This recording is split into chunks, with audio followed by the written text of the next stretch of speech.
जय श्री राम दोस्तों, आप देख रहे हैं YouTube चैनल ज्ञान स्टार प्लस। तो दोस्तों, आप सभी का हार्दिक स्वागत और अभिनंदन। देखिए दोस्तों, आज हमने आपके लिए किसी भाई का कमेंट चुना है जो यूजर करके आ रहा है और उनका प्रश्न है कि 8 माताओं का पुत्र कौन था। दोस्तों, ऐसा पुत्र जिसकी 8 माँ हैं और उनसे ही उत्पन्न हुआ हो। 2 माताओं का सुना है हमने, और परंतु ये नहीं सुना हमने कि 8 माताओं का पुत्र कौन है।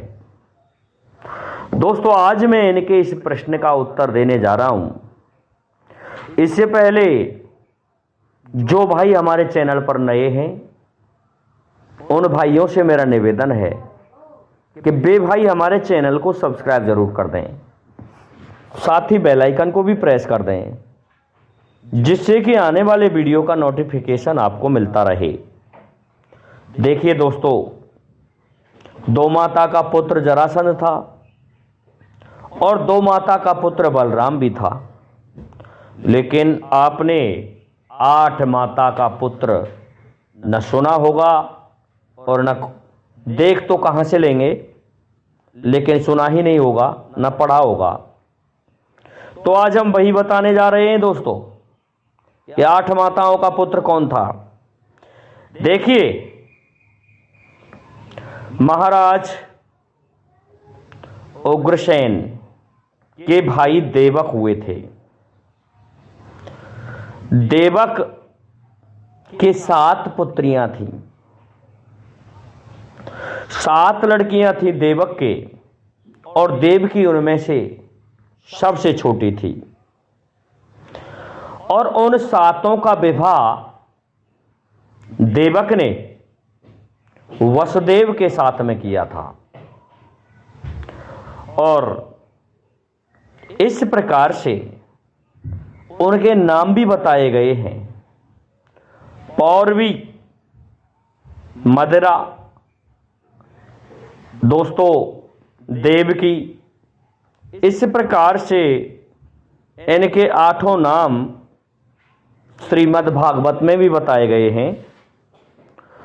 और इन 8 लड़कियों से जब विवाह हो गया तो क्या हुआ, सबसे छोटी जो लड़की थी देवकी, उससे जब विवाह होने जा रहा था और जब विवाह हो गया और उससे सबसे ज्यादा प्रेम करता था कंस, जिसे भोजराज कहते थे, भोजराज कंस। और उस कंस ने बड़ी हंसी खुशी उस लड़की का विवाह कराया वसुदेव के साथ में। और जब रथ से स्वयं छोड़ने जा रहा था तो उस समय रास्ते में आकाशवाणी हो गई। और आकाशवाणी भी इतनी विचित्र, इतनी अच्छी कि तू जिसके कारण प्रसन्न हो रहा है उसी का 8वां गर्भ तुझे मार डालेगा। इस बात को सुन के कंस क्रोधित होता है और देवकी को उसी स्थान पर तलवार निकाल के समाप्त करना चाहता है। लेकिन वसुदेव कहते हैं, महाराज कंस, आप केवल एक छोटे से शिशु से डर रहे हैं, तो मैं इसकी जो भी संतान होगी उसे तुम्हें दे दूंगा। दोस्तों, इस प्रकार से पहली जो संतान हुई उसे लेकर के स्वयं वसुदेव जी कंस के पास गए और कहने लगे, लो महाराज, अब इससे तो आपको डर नहीं लग रहा कि इससे तो मुझे कोई भय नहीं है। जब इस बात को सुना और लड़के को वापस दे दिया तो इससे वसुदेव प्रसन्न हुए। परंतु उस स्थान पर नारद जी आ जाते हैं और नारद जी ने एक बात कही कि ये भगवान श्री हरि विष्णु हैं, ये छलियां हैं, पता नहीं कौन से गर्भ में आ जाएं, इसलिए तुम्हारा छोड़ना ये व्यर्थ होगा। तो कंस ने दिमाग लगाया, हो सकता है इसकी संतान उत्पन्न हो जाए, वो मुझे मार दे। तो दोस्तों इतना सुनते ही कंस ने उस बच्चे को पैर पकड़ के जमीन पर पटक दिया और वो बच्चा मर जाता है। इस प्रकार 6 संतानों को मौत के घाट उतार दिया कंस ने, और 7वें संतान का संकर्षण हुआ। बलराम जी थे और कहाँ पहुंच गए? माता रोहिणी के गर्भ में। तो देखिए भगवान जो श्री कृष्ण उत्पन्न होने वाले थे वो वसुदेव जी की सभी रानियां उस समय गर्भवती थीं और उन सभी के गर्भपात हुए और उस सभी को महामाया द्वारा माता देवकी के गर्भ में पहुंचा दिया था। और यूं तो सभी के अलग अलग पुत्र थे, लेकिन वो अंश सभी में से ही गया था। और तब जाकर के 8वां जो उत्पन्न हुआ श्री हरि विष्णु का नारायण अवतार श्री हरि कृष्ण, भगवान श्री कृष्ण उत्पन्न हुए, प्रकट हुए दोस्तों। और जब वे प्रकट हो गए तो फिर कैसे प्रकट हुए? छोटे से बालक बन के माँ की गोद में आ गए। पहले चतुर्भुजी रूप दिखाया, सभी बात बताई कि तुम मुझे वहाँ पहुँचा दो, और तब जब पहुँचाने को तैयार हो गए तो छोटे से बालक बन के माता देवकी की गोद में आ जाते हैं और इस प्रकार से पहुँचाए जाते हैं वसुदेव जी द्वारा। जहाँ यशोदा ने एक कन्या को जन्म दिया था उस स्थान पर अर्थात गोकुल में पहुंचा दिए गए। अच्छा दोस्तों देवकी कौन थी? देखिए दोस्तों कश्यप ऋषि की 2 पत्नी दिति और अदिति, उनमें जो अदिति थी उसने थोड़ा सा नागों के साथ में ज़्यादा अपराध किया था।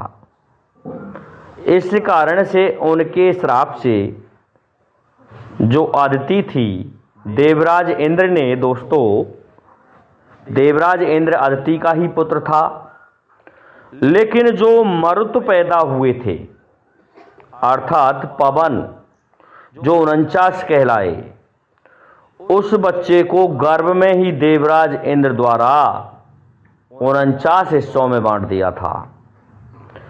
और जब पैदा हुए वो बच्चे तो उन्होंने एक श्राप दिया था कि ये जिसने भी किया है उसकी माँ इसी तरह से दुख भोगेगी। तो उस श्राप के कारण अदिति को देवकी के रूप में आना पड़ा और वो जो बच्चा पैदा हुआ था दिति से वे मरुत कहलाए, पवन कहलाए। 49 पवन है दोस्तों इस पृथ्वी पर, वो उसी गर्भ के हिस्से हैं।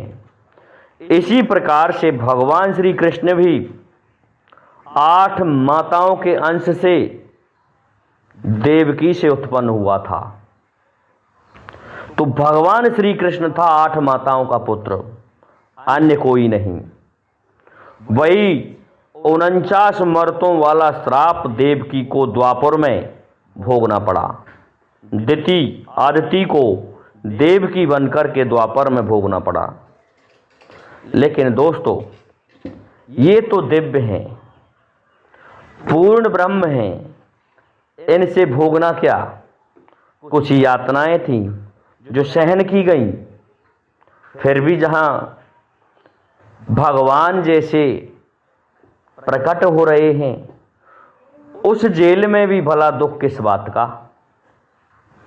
अरे भगवान के दर्शन हो जाएं तो कोई किसी को भी जेल में ले जाओ, वहाँ कोई दुख नहीं है।